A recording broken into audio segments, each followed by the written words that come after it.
Chapitre 3. J'ai dormi très peu cette nuit-là. Je me demandais si j'avais eu raison d'accepter la proposition de l'entraîneur. L'ancien était subitement devenu taciturne, d'autres camarades semblaient m'éviter, j'avais l'impression qu'ils étaient jaloux de moi. Quand est arrivé le jour du premier entraînement, autant dire que j'étais stressée. Je suis montée dans la voiture conduite par Yves, un infirmier, et j'ai quitté le domaine. Ce n'était pas la première fois que je sortais du centre. Des problèmes de tendons à mes chevilles avaient nécessité une opération 2 ans plus tôt. J'avais été transportée dans un établissement spécialisé. C'est à cette occasion que j'avais découvert le monde extérieur. Cette fois-ci, je n'étais pas blessée. On ne m'emmenait pas dans une clinique, mais dans le temple du sport humain, un gymnase. Ma première surprise à mon arrivée a été de découvrir que j'étais attendue. Des adolescents étaient rassemblés sur le parking. « Sors de la voiture !» m'a encouragé Yves. « Ils vont pas te manger !» J'ai ouvert la portière et j'ai déplié mes jambes. Une fois debout, j'ai constaté que les jeunes joueurs étaient tous plus grands que moi. Certains regardaient mes longs pieds d'un air amusé. Aucun n'est venu me serrer la main.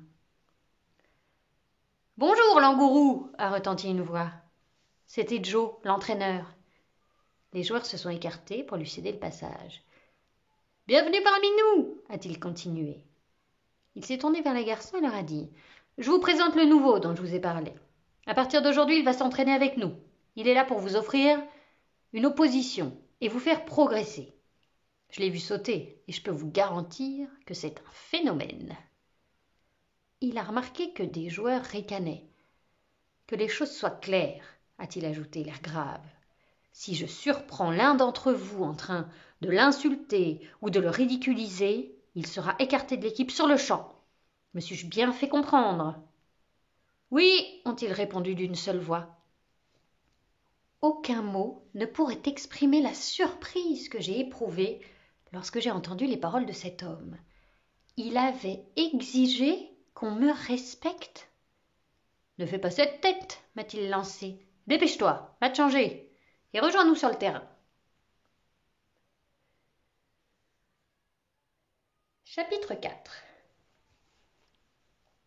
Le vestiaire des humains était encombré d'habits. Des odeurs de chaussettes puantes m'ont agressée dès mon entrée. Je n'arrêtais pas de penser aux paroles de Joe. Si je surprends l'un d'entre vous en train de l'insulter ou de le ridiculiser, il sera écarté de l'équipe sur le champ. Ah, c'était sacrément fort! J'ai sorti de ma poche ventrale ma tenue sportive, un t-shirt et un vieux short. Je les ai revêtus après m'être déshabillée, puis j'ai chaussé mes vieilles baskets trouées. Quand je suis entrée dans le gymnase, j'ai tout de suite eu envie de faire demi-tour. Les joueurs portaient de superbes maillots aux couleurs vives et des shorts assortis. Moi, je ressemblais à un épouvantail avec ma tenue usée. L'entraîneur a remarqué ma gêne. Il est venu vers moi et m'a réconfortée. « L'habit ne fait pas le moine, Langourou. Rejoins les autres et commence à t'échauffer. » M'échauffer? On faisait jamais ça au centre. On prenait la balle et hop, on jouait. Comme c'était Joe qui me l'avait demandé, j'ai pas rechigné. J'ai trouvé un coin tranquille et j'ai reproduit les mouvements que les autres joueurs pratiquaient au sol. Étirement des muscles du dos, des jambes, etc.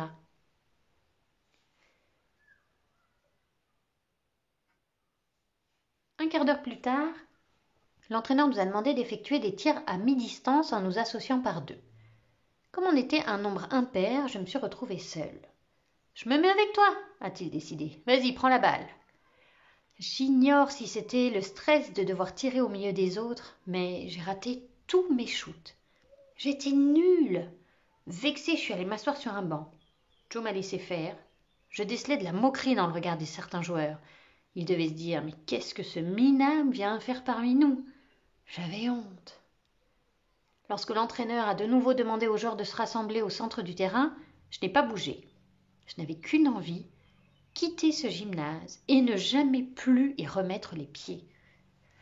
Joe a expliqué le nouvel exercice, rester avec son partenaire de tir, remonter tout le terrain en se faisant des passes et mettre le panier au bout sans opposition.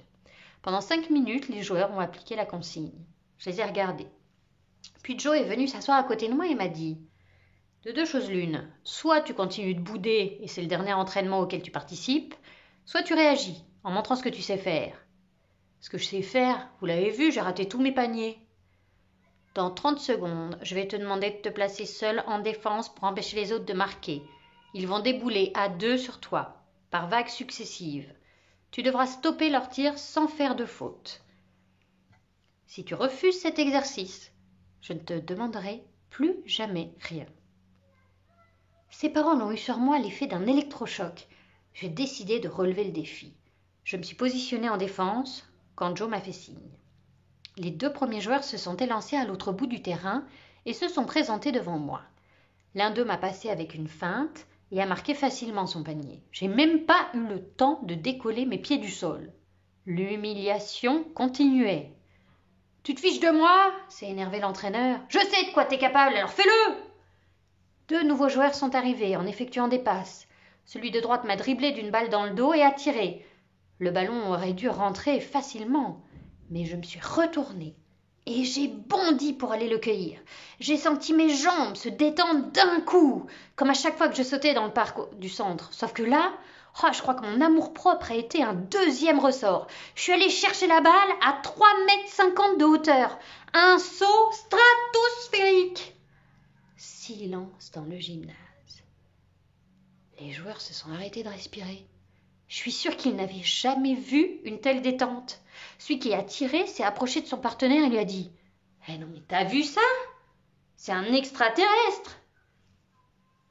Dans le vestiaire, à la fin de l'entraînement, plusieurs joueurs m'ont donné une petite tape amicale sur l'épaule en disant « Bravo, c'est bien que tu t'entraînes avec nous !» J'en croyais pas mes oreilles. Ils ont voulu voir mes mollets, mes poils sur les bras et ma poche ventrale. Après la douche, Joe m'a félicité. Puis Yves m'a ramené en voiture au centre. « Tu m'as l'air heureux ?» a-t-il déclaré. « Oui, » ai-je soupiré, des étincelles dans les yeux. « Je suis content pour toi. »